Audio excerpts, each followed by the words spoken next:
그래서 사무엘은 엘리에게 아무것도 숨기지 않고 낱낱이 털어놓았습니다. 그러자 엘리가 말했습니다. 그분은 주님이시니 그분이 뜻하신 대로 행하실 것이다. 여호와께서는 사무엘이 자라는 동안 그와 함께 하셨고 그가 하는 말은 모두 그대로 이루어지게 하셨습니다.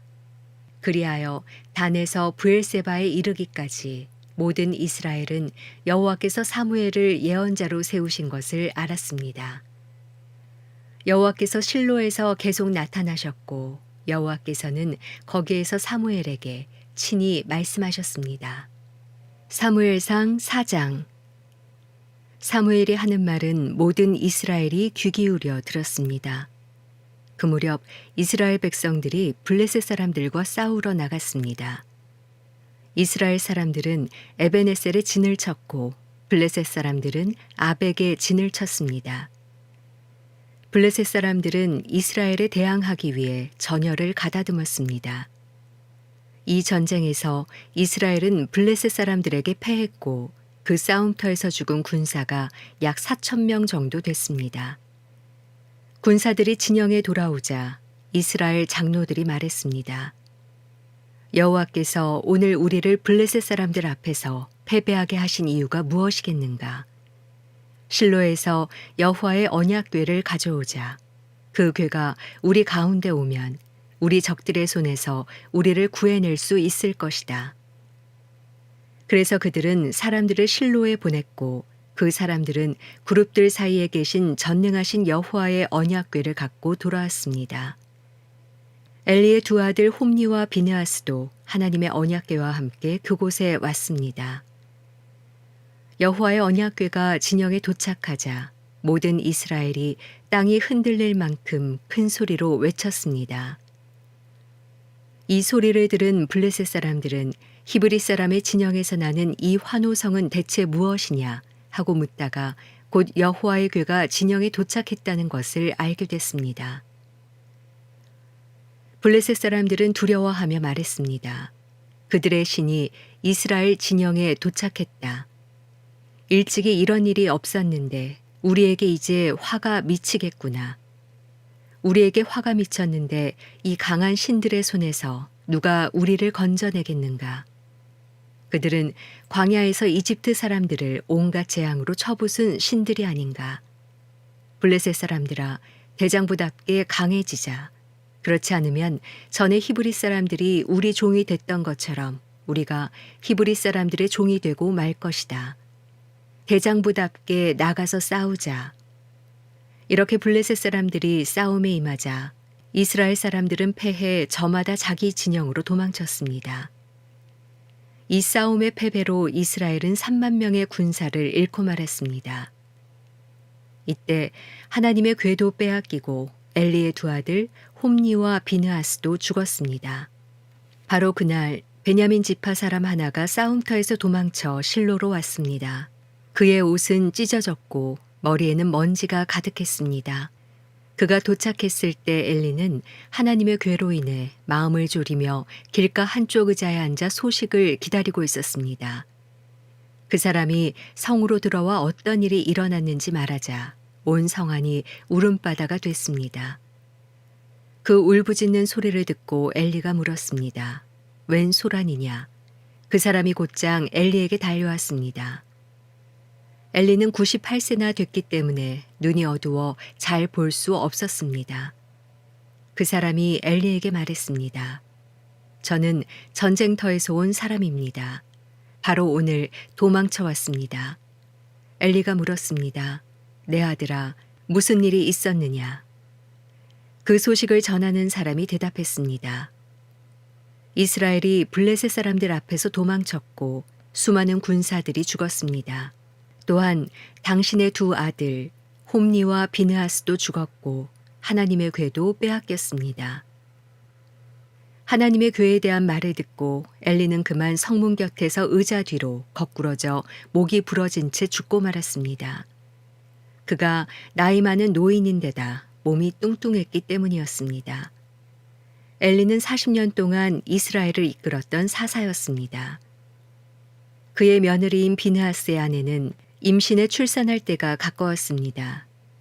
그녀는 하나님의 궤를 빼앗겼고 시아버지와 남편이 죽었다는 소식을 듣고는 갑자기 진통하다가 몸을 구부린 채 아이를 낳았습니다. 그녀가 숨을 거두려 하는데 옆에 있던 여인들이 두려워하지 마세요. 아들을 낳았어요. 하고 말했습니다. 하지만 그녀는 대꾸하지도 않고 관심도 보이지 않다가 영광이 이스라엘에서 떠났다 하며 아이의 이름을 이가봇이라고 지었습니다. 하나님의 궤를 빼앗겼고 시아버지와 남편이 죽었기 때문입니다. 무엇보다 그녀는 하나님의 궤를 빼앗겼기 때문에 영광이 이스라엘에서 떠났다고 말한 것이었습니다. 사무엘상 5장. 블레셋 사람들은 하나님의 궤를 빼앗아 에베네셀에서 아스돗으로 가져갔습니다.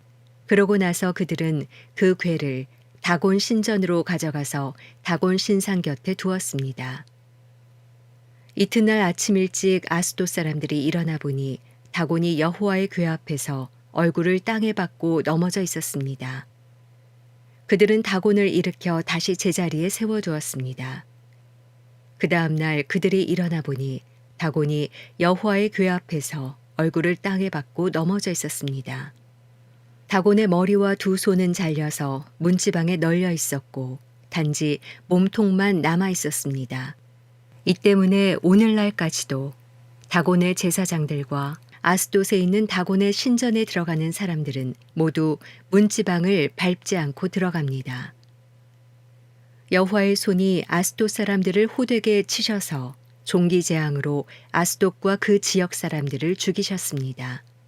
아스돗 사람들은 이런 일들을 보고 말했습니다. 이스라엘 하나님의 궤가 여기 우리와 함께 있어서는 안 되겠다. 하나님의 손이 우리와 우리의 신 다곤을 치고 있지 않는가. 그리하여 그들은 사람을 보내 모든 블레셋 지도자들을 모아놓고 물었습니다. 이스라엘 하나님의 궤를 어떻게 하는 게 좋겠습니까? 그들이 대답했습니다. 이스라엘 하나님의 궤를 가드로 옮깁시다. 그리하여 그들은 이스라엘 하나님의 궤를 옮겼습니다.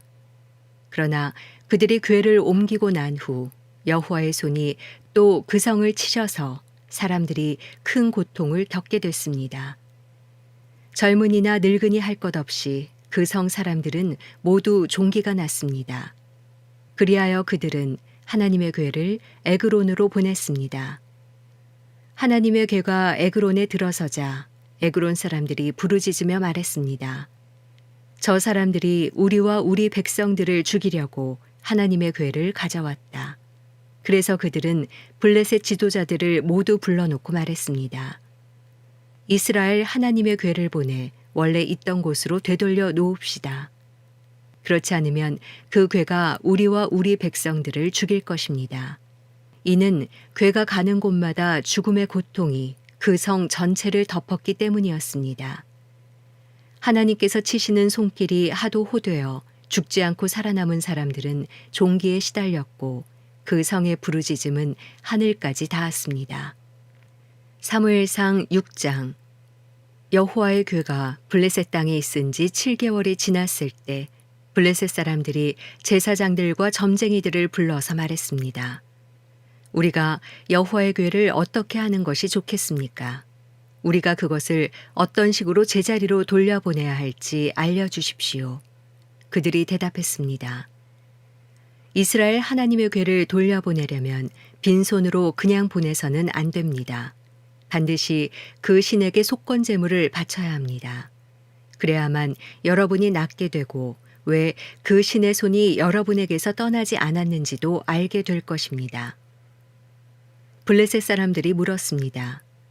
어떤 속건 제물을 그 신에게 바쳐야 합니까? 그들이 대답했습니다.